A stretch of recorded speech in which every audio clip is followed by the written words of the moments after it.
बिस्मिल्लाहिर्रहमानिर्रहीम। अस्सलाम वालेकुम दोस्तों, एक नई वीडियो के साथ हाजिर हैं। चलें अपनी वीडियो स्टार्ट करते हैं।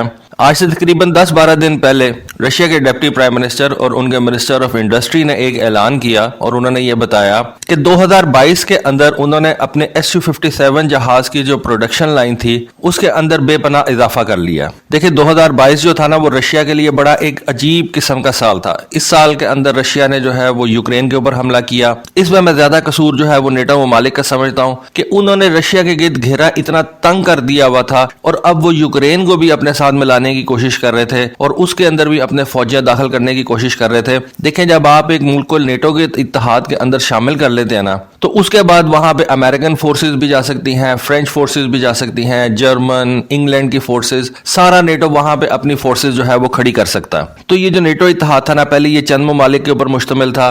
दूसरी तरफ सोवियत यूनियन का वार्सो पैक्ट था। लेकिन जब सोवियत यूनियन टूट गया और मामला जो है वो नॉर्मलाइज हो गए, बहुत सी कंट्रीज जिसमें यूक्रेन भी शामिल था, उसने अपने न्यूक्लियर वेपन्स को तर्क कर दिया, खत्म कर दिया। उस वक्त ये नेटो इत्तेहाद खत्म हो जाना चाहिए था, लेकिन नेटो इत्तेहाद जो है वो इंक्रीज करता रहा, बढ़ता रहा। बहुत से मुल्क उसके अंदर शामिल होते रहे। रशिया ये चीखता रहा कि ये नेटो इत्तेहाद जो है इसको आप खत्म कर दें। जब सोवियत यूनियन ही खत्म हो गया तो फिर आपने इस इत्तेहाद को किसके लिए खड़ा किया हुआ है? इतनी ज्यादा फोर्सेज जो है वो आप किसके लिए तैयार कर रहे हैं? लेकिन अमेरिका और दूसरी तीसरी ये जो यूरोपियन कंट्रीज थी, ये नेटो इत्तेहाद के अंदर इन्होंने लिथुआनिया को भी शामिल कर लिया, इन्होंने पोलैंड को भी शामिल कर लिया, इन्होंने और बहुत से छोटे ममालिक को जो है वो नेटो इत्तेहाद में शामिल कर लिया। और ये सारे के सारी जो कंट्रीज है, ये रशिया के साथ इनकी जो है ना वो बॉर्डर से या तो मिलते हैं या रशिया से थोड़े से फासले के ऊपर ये कंट्रीज जो है ना वो मौजूद है। यूक्रेन भी नेटो कंट्रीज के अंदर शामिल होता जा रहा था और यूक्रेन जो कि एक अच्छा खासा बड़ा मुल्क है और उसकी बहुत बड़ी सरहद जो है वो रशिया के साथ मिलती है, तो रशिया जो है उसने रिएक्ट किया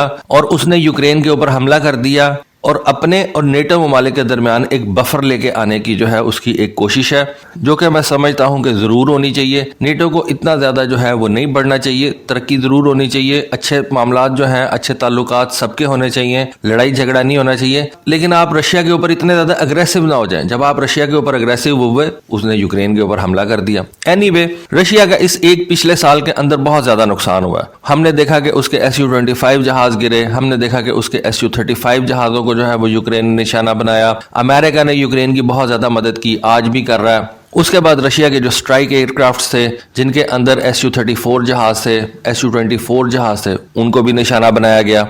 वैसे तो रशिया जितना बड़ा मुल्क है, उस हिसाब से उसका डिफेंस बजट बहुत थोड़ा है और रशिया जो है वो अपनी मिलिट्री के अंदर बहुत सी चीजों के अंदर लैग कर रहा है। नेटो ममालिक को देखा जाए, जो इस वक्त रशिया के मेन एडवर्सरी हैं, वो अपनी मिलिट्री पावर के अंदर बेपनाह इजाफा करते चले जा रहे हैं। रशिया उस हिसाब से पीनट भी नहीं जो है वो अपनी मिलिट्री को ऊपर लेके जा रहा। लेकिन आहिस्ता आहिस्ता 2022 के अंदर रशिया ने कुछ ऐसे फैसले किए हैं और रशिया ने अपनी प्रोडक्शन फैसिलिटीज को जो है वो बढ़ाया है, जिसका इजहार 28 दिसंबर को उनके डिप्टी प्राइम मिनिस्टर और मिनिस्टर ऑफ इंडस्ट्री ने जो है वो किया। उन्होंने कहा कि हमने Su-57 फाइटर जेट की जो प्रोडक्शन लाइन है ना, उसको 2022 के अंदर बहुत ज्यादा बढ़ा लिया है। इस वक्त रशिया के पास सिर्फ 10 के करीब Su-57 जहाज जो है वो ऑपरेशनल है। उनके ऊपर टेस्टिंग वगैरह चल रही है। पायलट जो है उनके ऊपर टैक्टिक्स अपने बना रहे हैं। 6 जहाजों का एक यूनिट जो है वो उन्होंने क्राइमिया के अंदर रखा हुआ है।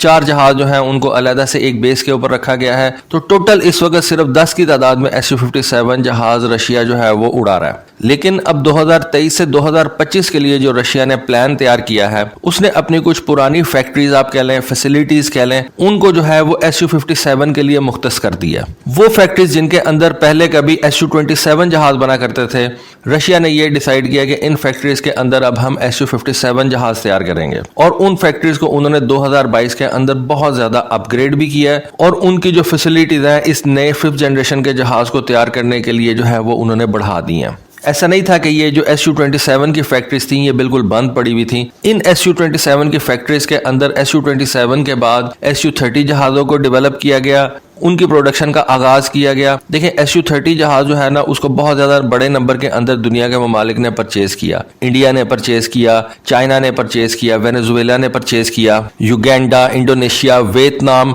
इन तमाम कंट्रीज ने ये Su-30 जहाज परचेज किए। इस वजह से रशिया को इस Su-30 जहाज की प्रोडक्शन लाइन को इंक्रीज करना था। उन्होंने Su-27 की जो फैक्ट्री थी उसको इस्तेमाल करना शुरू कर दिया। फिर जब रशिया ने ये Su-35 जहाज तैयार किया और Su-30 की डिमांड कम हो गई, رشیا نے خود سے بھی Su-30 جہاز جو ہیں ان کو تیار کیا، اپنی ایئر فورس کے اندر انڈکٹ کیا. رشین نیوی کے پاس بھی یہ Su-30 جہاز موجود ہیں. لیکن پھر جب یہ Su-30 کی ڈیمانڈ کم ہو گئی اور رشیا نے Su-35 جہاز تیار کر لیا تو اس کے بعد ان فیکٹریز کے اندر Su-35 کی پروڈکشن کو انکریز کیا گیا. Su-35 کے ساتھ ساتھ رشیا جو ہے وہ Su-34 جہاز بھی تیار کر رہا ہے. لیکن Su-57 کے لیے اس کو جو ہے وہ اپنی پروڈکشن لائن کو انکریز کرنا تھا تاکہ وہ نیٹو کے مقابلے میں ایک 5th جنریشن جہاز آگے لے کے آ سکے. دیکھیں اگر آپ اس وقت نیٹو کی فورسز پہ توجہ کریں نا تو سارے کا سارا جو نیٹو ہے نا وہ اس وقت F-35 کے اوپر کنورٹ ہو چکا ہوا ہے. یہ بات بہت زیادہ خطرناک ہے پورے رشیا کے لیے کہ اس کا ایڈورسری جو ہے وہ ایک 5th جنریشن جہاز کے اوپر کنورٹ ہو چکا ہوا ہے. یہ سارے کے سارے 5th جنریشن جہاز پولینڈ کے اندر بھی آ رہے ہیں، اب تو جرمنی کے اندر بھی آ رہے ہیں. اس کے علاوہ اور بہت سی کنٹریز ہیں نیٹو ممالک کے اندر، بیلجیم ہو گیا، نیدرلینڈز ہو گیا، یہ ساری کی ساری جو ہے وہ F-35 کے اوپر کنورٹ ہو رہی ہیں. اب رشین ایئر فورس کے لیے پرابلم یہ ہے کہ وہ کتنی دیر ان F-35 جہازوں کا مقابلہ اپنے Su-35 جہازوں سے کرے گا. رشیا کو الٹیمیٹلی اپنی Su-57 کی جو پروڈکشن ہے اس کو بڑھانا تھا. اس وقت رشیا کی جو Su-57 جہاز بنانے کی جو کیپیسٹی ہے نا وہ 2 مہینے کے اندر ایک Su-57 جہاز تیار کر رہے ہیں. لیکن 2022 کے اندر رشین نے یہ اگریسولی اس کے اوپر کام کیا اور اب انہوں نے 2023 سے اپنی Su-57 جہاز کی جو پروڈکشن لائن ہے اس کے اندر بے پناہ اضافہ کر دیا ہے. آلموسٹ کہہ لیں کہ ڈبل سے زیادہ کر دیا ہے. 60% جو ہے وہ انہوں نے اس کے اندر اضافہ کیا ہے اور 2023 کے اندر رشیا جو ہے وہ اس قابل ہو چکا ہوا ہے کہ وہ ایک مہینے میں 1.125 Su-57 جہاز تیار کر کے تو اپنی ایئر فورس کے حوالے کر دے. یعنی کہ پچھلے سال تک رشیا جو ہے وہ 2 مہینے میں ایک Su-57 جہاز تیار کر رہا تھا، لیکن اب 2023 سے 2025 تک ان 36 مہینوں کے اندر رشیا ایک مہینے میں 1.125 Su-57 جہاز تیار کر کے تو باہر نکال دے گا. آپ یہ کہہ سکتے ہیں کہ کم سے کم ایک مہینے میں ایک Su-57 جہاز جو ہے وہ تیار ہو کے باہر نکل جائے گا. اور ایک ایسٹیمیٹ کے مطابق تمام حالات کو دیکھتے ہوئے رشینز کا کہنا یہ ہے کہ وہ کم سے کم اگلے 24 مہینوں کے اندر 22 Su-57 جہاز جو ہے وہ تیار کرنے کا ارادہ رکھتے ہیں. ٹھیک ہے، ایک مہینے کے اندر اگر کم سے کم ایک جہاز بھی فیکٹری سے نکلے تو یہ 24 جہاز بننے چاہیے. لیکن وہ کہتے ہیں کہ ہو سکتا ہے کہ کسی بھی پرابلم کی وجہ سے کوئی بھی مسئلہ جو ہے وہ آ سکتا ہے، اس لیے ہم اپنی ایک سیف بیٹ کھیلتے ہوئے ہم یہ کہہ سکتے ہیں کہ اگلے 24 مہینوں کے اندر کم سے کم 22 کے قریب Su-57 جہاز ہم اپنی ایئر فورس کے حوالے کر دیں گے. دیکھیں اس وقت رشیا کی ایئر فورس نے 76 Su-57 کے ایئر فریمز کا آرڈر کر رکھا ہے اور یہ بہت ہی زیادہ ڈیلے ہو چکا ہوا ہے. Su-57 اور Su-35 کی کیپیبلٹیز کے اندر اس وقت زمین آسمان کا فرق ہے.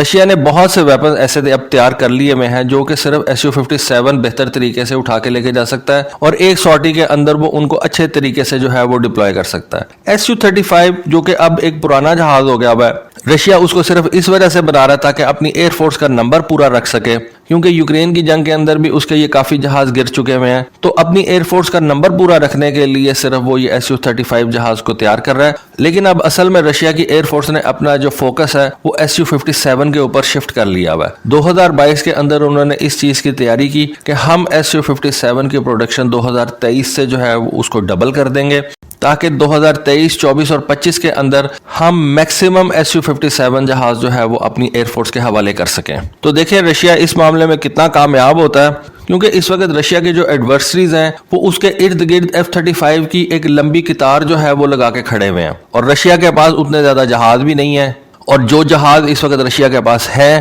وہ اب پچھلی جنریشن کے ہیں.